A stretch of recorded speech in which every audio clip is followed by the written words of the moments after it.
Xbox just dropped more info on their future handheld gaming console, and one of the best handhelds you can buy right now just received a massive price cut. And Apple, of all companies, is getting serious about gaming? All of this and more in this week's handheld headlines for the weeks of June 10th through June 21st, 2024, which is a series where we discuss the most interesting handheld gaming news from around the internet. And I'm your host, KillerCam1020. So let's jump into our first headline. While we didn't get the Xbox handheld reveal that we thought we were going to get, Phil Spencer, the CEO of Microsoft Gaming, has repeatedly discussed and hinted that Xbox is producing a handheld, going as far to say that he's a big fan of handhelds and liking tweets that insinuated that Xbox should make one, which, by the way, you can no longer see since Elon has removed the ability to see others' likes. F's in the chat for that. But if that wasn't enough evidence for you, during IGN Live this year, he was quoted saying, "I think we should have a handheld too." Furthermore, Spencer was also questioned on whether it would be a cloud-based device like a PlayStation Portal or not, and he said, "I like my ROG Ally, my Lenovo Legion Go,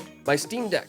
I think being able to play games locally is really important," basically confirming that it will play games locally and not just a cloud streaming device, which was leaked in the Activision Blizzard King court files.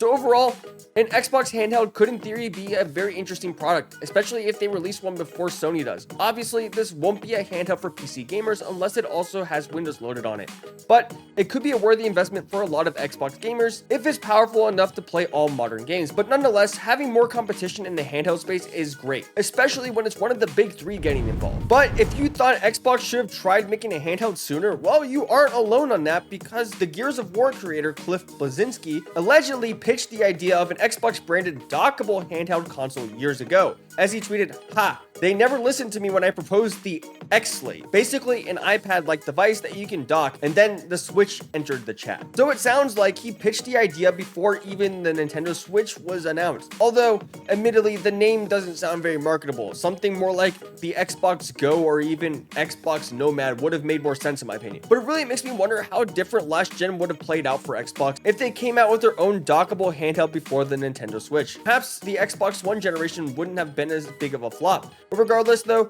do you think the X-Slate would actually have been successful if it launched before the Switch? Or would it have suffered due to being too early to the market? Let me know in the comments. But some really awesome news for those who are in the market for a handheld right now.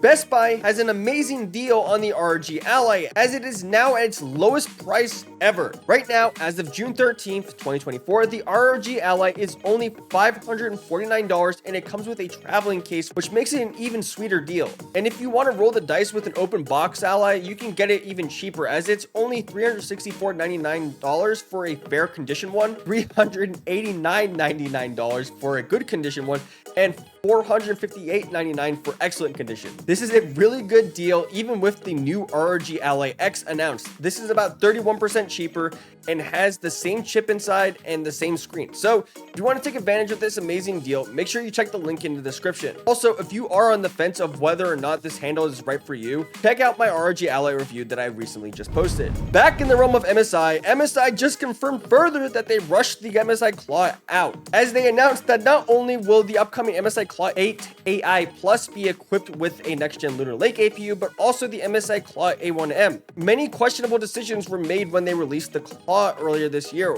While I don't dislike the MSI Claw as a whole, I just do not understand why they didn't just announce the Claw at Computex and release it later this year. Because now you're giving the early adopters who trusted you the middle finger, which will make a lot of people hesitate to buy the next iteration. So I have to wonder, how much of a price cut will the original Claw get later this year? But if you did buy an MSI Claw at full price, I'm sorry that your handheld is already obsolete, especially considering it was already more expensive than your ROG Ally and Legion Go, which are better performers all around. So I hope you don't take too much of a loss on it if you decide to sell it. But if you are looking for a performance boost on your Windows handheld, you might want to check out the Lossless Scaling application on Steam.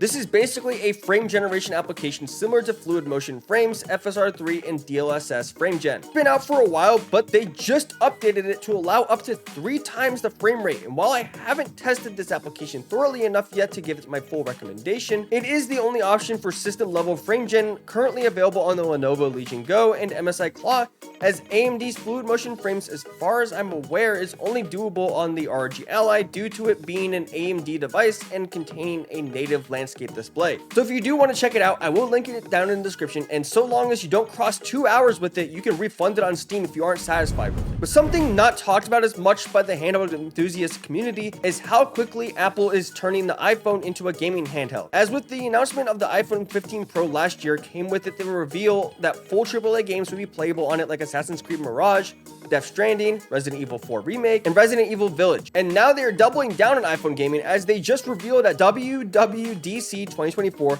that iOS 18 will introduce a new mode called Game Mode. Apple states that Game Mode will increase performance by minimizing background activities for hours of continuous play. They also claim Game Mode will improve audio latency with AirPods and make wireless controllers even more responsive by doubling the Bluetooth polling rate. They also introduced spatial audio to the developer toolbox, as well as adding Resident Evil 7 and Resident Evil 2 Remake to the iPhone's upcoming game library. So of course, gaming on an iPhone won't compare to gaming on an ROG Ally. But it is cool to see what Apple is doing with their custom silicon processors and the fact that they're still taking gaming seriously. If you have a Lenovo Legion Go, you can probably agree that Legion Space is just not the best. But luckily, this past week, a preview of a brand new redesign of Legion Space was posted online.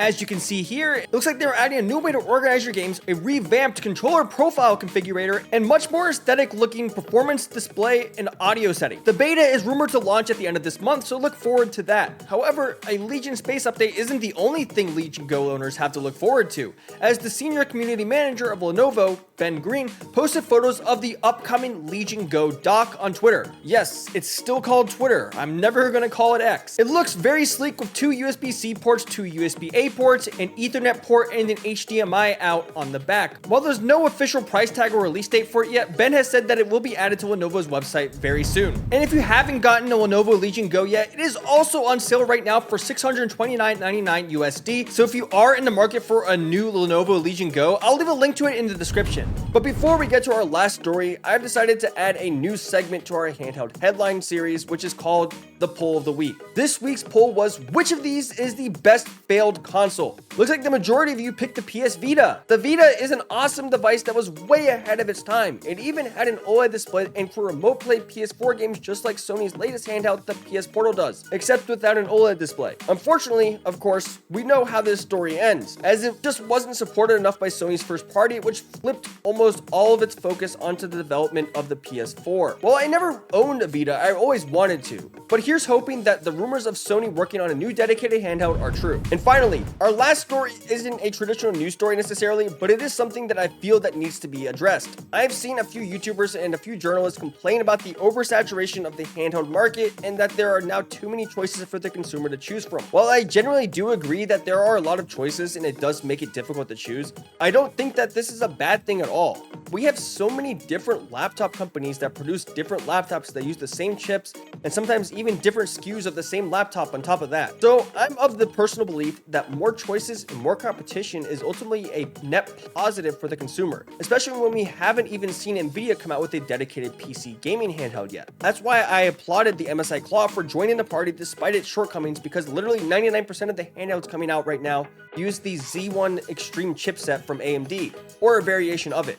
So overall, the reveals of the ADATA Nia, Zotac Zone, MSI Claw 8 AI Plus, and others are all a net positive for us, and I really hope that we see more like Alienware, Razer, and Gigabyte join the party soon as well. But that's gonna do it for this week's handheld headlines. If you found this video informative, hit that like button. On top of PC gaming handhelds, I will also be covering Nintendo's upcoming next-gen Switch, and if Xbox and PlayStation finally release handhelds and more. So if that is something that interests you, definitely hit that subscribe button and tap the little bell to be the first to know when my next video drops. This has been KillerCam1020. Thanks for watching, and see you in the next one. Peace.